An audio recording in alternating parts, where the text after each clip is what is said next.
Ground field తెలియదు. చాలా మంది వాళ్ళ నాయకులు.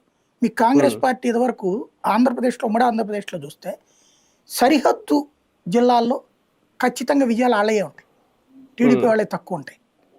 సరిహద్దు జిల్లాలు లైక్ చిత్తూరు, అనంతపురం, శ్రీకాకుళంలో మళ్ళీ తెలుగుదేశం వాళ్ళు క్యాప్చర్ చేశారు. అది ఇటుపక్క అనంతపురం, శ్రీకాకుళం ఇట్లాంటి ఏరియాలన్నింటిలో కూడా.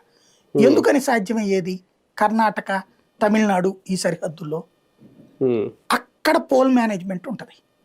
లోకల్గా పార్టీ యాంబ్లం ఒక ఆస్పెక్టు. రెండోది ఏం చేస్తారు, ఒక 50,000 60,000 తమిళనాడులోనూ ఉంటారు వాళ్ళు, అక్కడ పౌరులు, ఇక్కడ ఓట్లు ఉంటాయి వాళ్ళకి. ఇక్కడ ఏదో పేరుతో ఓట్లు వేయిస్తారు. ఇదివరకు ఏంటంటే ఎన్నికల సంఘం, ఇప్పటికి కూడా మనం డైరెక్ట్గా ఆన్లైన్లో అప్లై పెట్టేస్తే మనకు ఓటు వచ్చేస్తుంది ఆటోమేటిక్. ఇందులో ప్రత్యేకించి వచ్చి వెరిఫై చేసేది లేదు, చచ్చేది లేదు, ఓటు వచ్చేస్తుంది ఆ టైంని బట్టి, అంతే సింపుల్.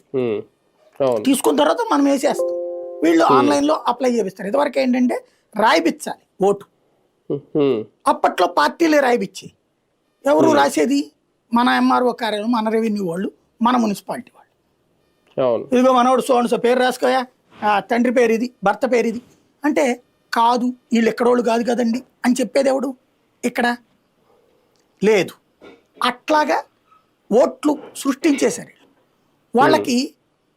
పక్క రాష్ట్రాలు, అటు ఒరిస్సాలో ఓట్లు ఉంటాయి, ఇటు ఓట్లు ఉంటాయి, తమిళనాడులో ఓట్లు ఉంటాయి, ఇటు ఓటు ఉంటాయి, కర్ణాటకలో ఓట్లు ఉంటాయి, ఇటు ఓట్లు ఉంటాయి, 2 ఓటర్ ఐడీలు ఉంటాయి. ఇప్పుడు హైదరాబాదు మన దగ్గర లేవు, మనోళ్ళు